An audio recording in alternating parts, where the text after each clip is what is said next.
นะพี่น้องเนาะมีอากาศย่ำเสาพี่น้องเลยมียูทูบเบอร์อะไรไปทำรายการถ่ายคอนเทนต์มาเกี่ยวเขาลงกับป่าพี่น้องเลยหลังจากห่างหายไป2 มื้อพี่น้องโอ้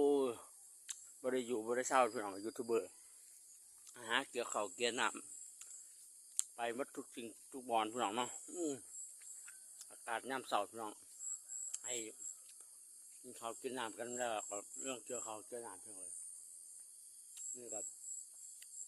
อยู่กับยูทูบเบอร์บ่าวน้ำพี่น้องเนาะไปบัดทุกสิ่งทุกอย่างทุกแห่งเลยพี่น้อง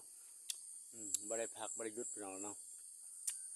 มันนี่ก็ไปเกี่ยวเขาเกี่ยวน้ำซอยลงซอยป่ามือก็สิไปหากินหายากพี่น้องเนาะโอ้เห็ดปวกออกลายพี่น้องช่วงนี้พอกับยูทูบเบอร์บ่าวน้ำนะพี่น้อง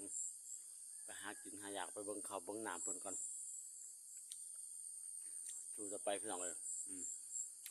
นั่งไปเรื่อยพี่น้องไปเกี่ยวเขากับเพิ่นก่อนพี่น้อง